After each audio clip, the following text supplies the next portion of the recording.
이 시간 우리에게 주시는 하나님의 말씀은 요한계시록 2장 8절에서 11절 말씀입니다. 한 절씩 교독하겠습니다. 서머나 교회의 사자에게 편지하라. 처음이며 마지막이요 죽었다가 살아나신 이가 이르시되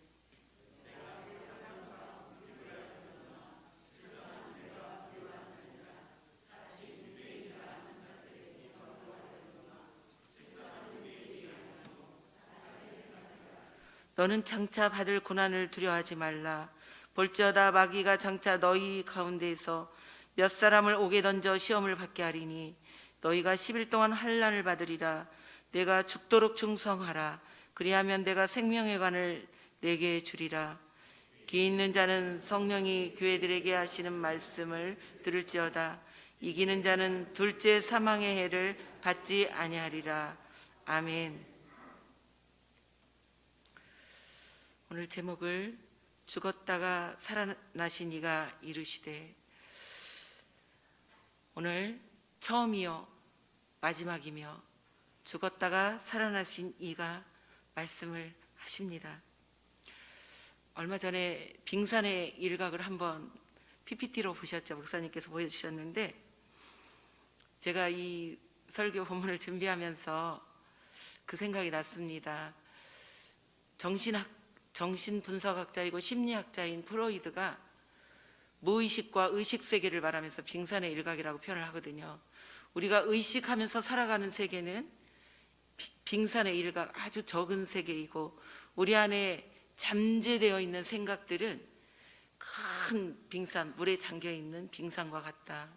그렇게 그런 이야기를 생각하면서 제가 계시록의 말씀을 전할 때 정말 빙산의 일각보다도 적은 본문의 말씀이다. 이 본문 가운데 제가 전달해드리는 말씀이 그렇다는 것입니다. 그래서 이 시간을 통하여 서문학 교회에 대해서 뭐를 많이 아시는 것이 아니라 조금씩 차곡차곡 지리부터 해서 쌓아가신다는 생각으로 이 시간 같이 은혜를 나누셨으면 좋겠습니다. 지난주에는 에베소 교회에 대해서 말씀을 드렸지만 첫사랑을 회복해라. 그리고 에베소서가 있었기 때문에 제가 그 에베소서의 지지를 얻어서 첫사랑 어떻게 회복하면 좋겠는가, 그 본문을 좀 읽어보시라고 말씀을 드렸고요.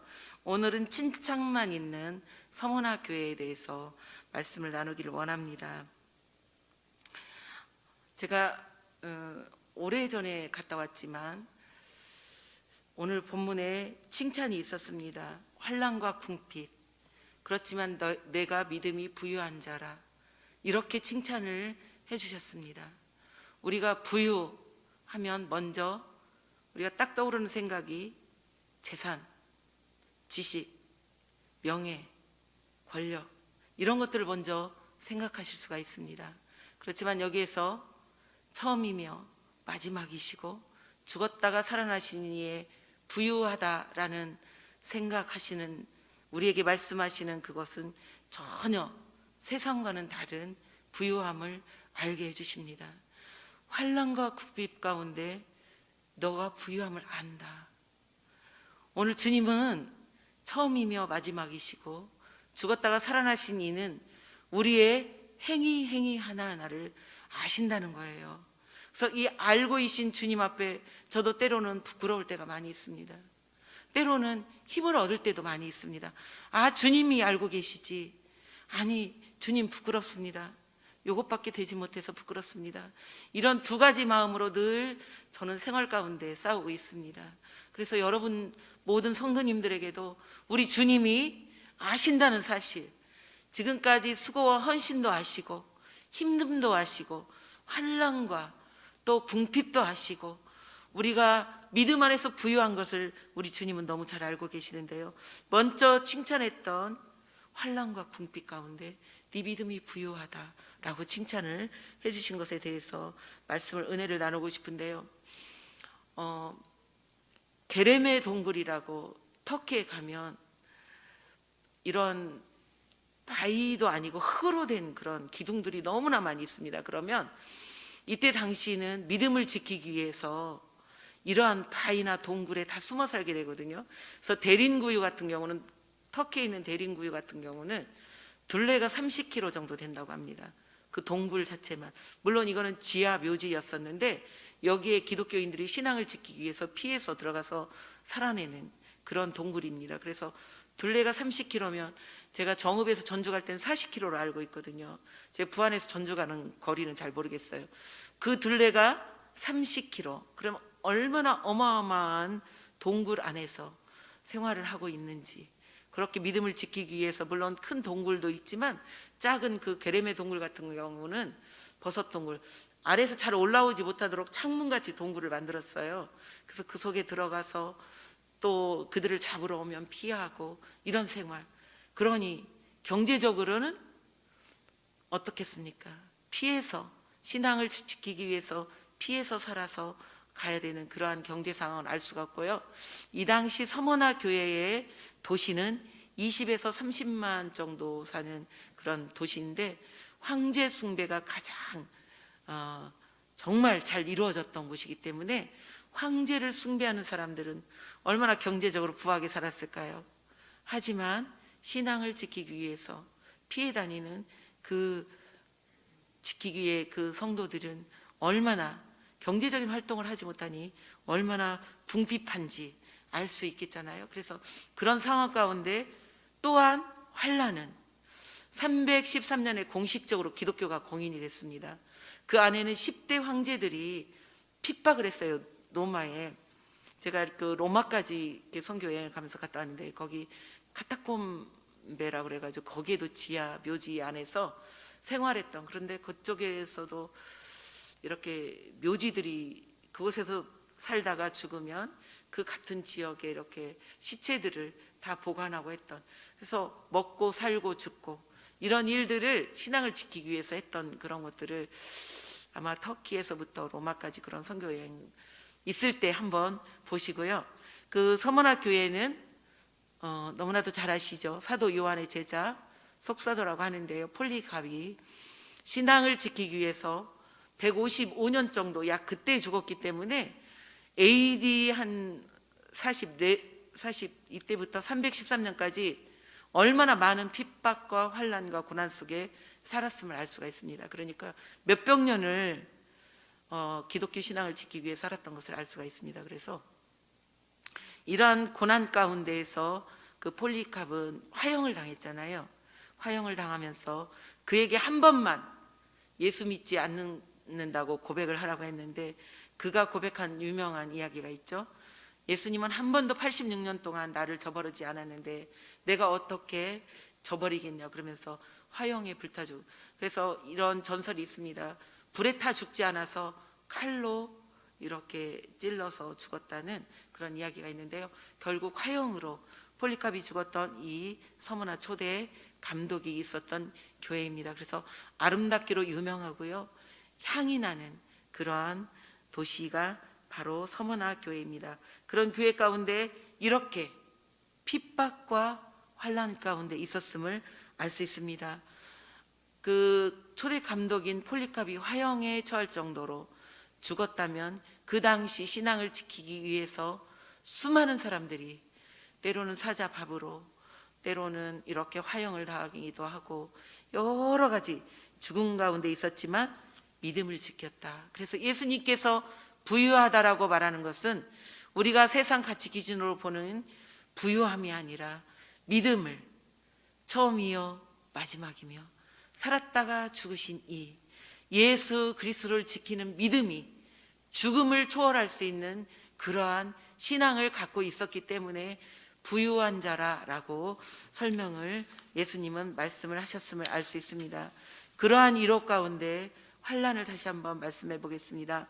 환난은 헬라어로 무거운 물건 밑에서 눌려 부서지는 것, 무거운 물건 밑에서 눌려서 부서지는 것이 환난이라고 표시되어 있고요.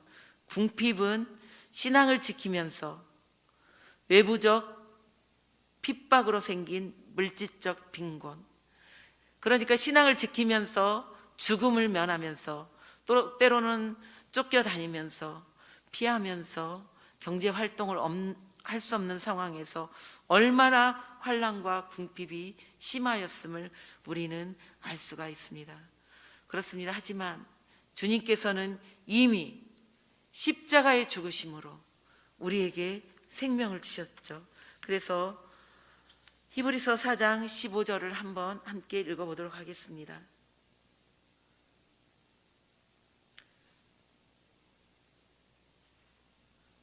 제가 읽어드리겠습니다.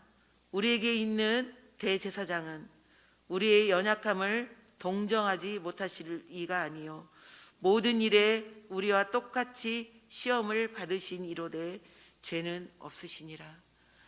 아멘입니다. 이미 예수님께서 그러한 환난을 당하셨기 때문에 우리를 정말 잘 아시고 환난에서 이길 수 있도록 동정을 해주시겠다, 도와주시겠다, 우리 예수님이 계시기 때문에 우리는 이런 환난과 궁핍과 어려움 가운데서 위로를 받고 신앙생활을 하실 수가 있습니다. 그러한 서문화 교회의 믿음을 우리는 지켜나갈 수 있었으면 좋겠습니다. 이러한 환난 가운데서 다니엘이 있습니다. 다니엘은 그 우상 신에게 절하지 않으려고 풀무불에, 다니엘의 세 친구입니다. 다니엘은 아니지만 다니엘의 세 친구는 풀무불에 들어가면서 이러한 고백을 합니다. 다니엘 3장 17절에서 18절 말씀입니다. 같이 읽어보도록 하겠습니다. 왕이여, 우리가 섬기는 하나님이 계시다면 우리를 맹렬히 타는 풀무불 가운데에서 능히 건져내시겠고 왕의 손에서도 건져내시리이다. 그렇게 하지 아니하실지라도 왕이여, 우리가 왕의 신들을 섬기지도 아니하고 왕이 세우신 금신상에게 절하지도 아니할 줄을 아옵소서. 이때 당시 바벨론으로 끌려간 다니엘의 세 친구가 우상신에게 절하지 않아서 풀무불에 들어갔을 때 그들이 하나도 머리카락 하나 그을리지 않았다는 것을 우리는 성경 가운데 알 수 있습니다.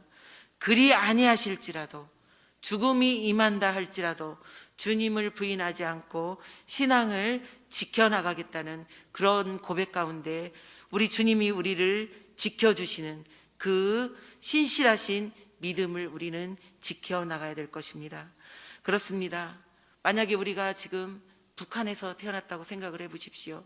지금 북한에서는 신앙을 지키다가 그 공산당원들에게 걸리면 아오지 탄광, 그 불광로로 하는 그곳에 끌려간다고 합니다. 그래서 온몸 벌거벗고 있는 분들도 있고 총살령을 당하기도 하고 그런 상황 가운데 있는데 우리는 생명까지는 바치는 일은 없습니다. 그래서 우리가 그런 생명을 헌신하는 분들도 있지만 그렇게는 우리에게 복된 자리를 주셨습니다. 우리에게 복음을 주셨습니다. 그래서 서문화 교회에게 예수님이 칭찬을 해주셨습니다. 궁핍과 환난 가운데 너가 신앙이 부유한 것을 내가 안다. 그렇지만 예수님이 명령하십니다. 죽도록 충성하라. 그렇습니다. 죽도록 충성하라. 우리가 어떤 어려움 가운데 생명은 바칠 수 있는 그런 환경은 아닙니다. 그렇지만 우리가 복음을 먼저 은혜로 받은 우리에게는 죽도록 충성하라는 주님의 명령이 있습니다. 그들에게 닥치게 될 환난과 견디기에 결코 쉽지 않은 환난은 분명히 있었습니다. 그들에게는. 그러나 우리가 죽도록 충성해야 될 것은 끝까지 신실하게 주님의 믿음을 지키는 것입니다.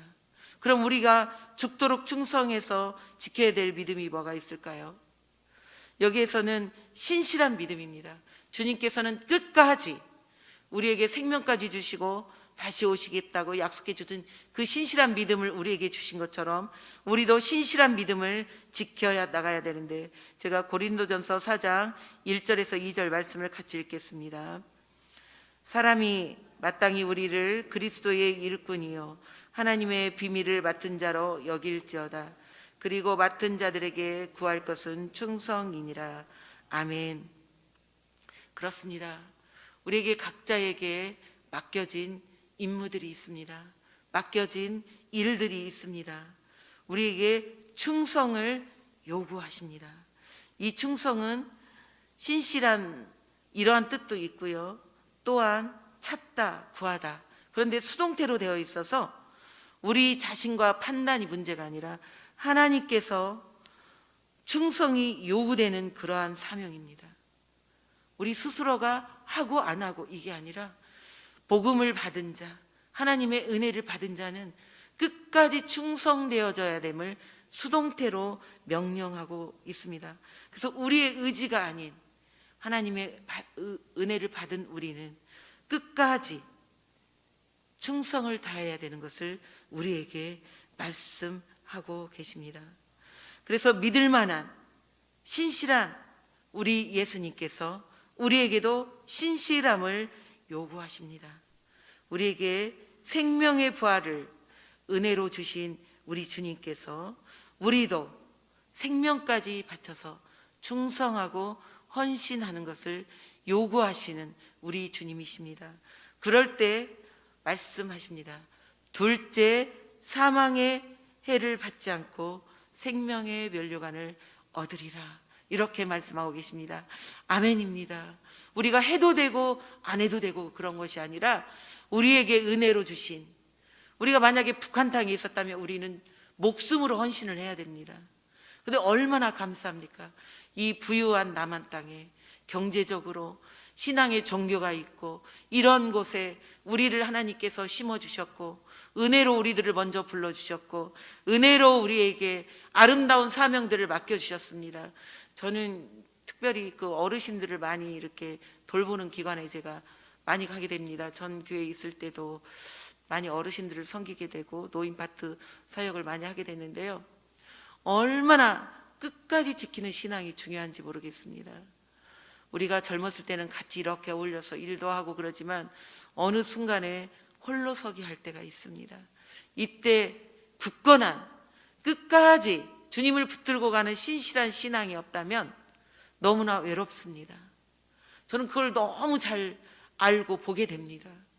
사랑하는 성도 여러분, 건강하실 때, 힘이 있을 때, 이렇게 같이 어울려서 공동체 생활을 할 때 서로 사랑하고 위로하고 열심히 힘을 내서 사명을 감당하시고 끝까지 우리를 붙드시는 신실하신 우리 주님 앞에 끝까지 신앙을 지키셔서 두 번째 사망의 해를 받지 않으시고 영원한 생명의 면류관을 받으시는 저와 우리 모두가 되시기를 주님의 이름으로 축복을 드립니다. 기도하겠습니다. 세상 끝날까지 함께 해주시고 다시 오실 신실하신 주님께 감사와 영광을 올려드립니다. 세상을 이길 믿음으로 우리들을 붙들어 주시기를 원합니다. 우리들이 살아가는 삶 가운데 환난과 궁핍이 있을지라도 오직 믿음으로 승리하게 하옵소서. 생명의 면류관을 받을 수 있도록 끝까지 충성스러운 믿음으로 살아가게 하옵소서. 일곱 촛대를 붙들고 계신 주님, 우리 부안제일교회를 붙들어 주시옵소서. 죽어가는 영혼들이 살아나고 주님께 영광 돌리는 넉넉하고 풍성한 교회 되게 하여 주시옵소서. 모든 남겨진 일정과 상황 가운데도 우리 주님 일일이 간섭하여 주시고 풍성함으로 인도하여 주시기를 간절히 기도합니다. 우리에게 구원의 생명 주신 예수 그리스도의 이름으로 기도합니다. 아멘.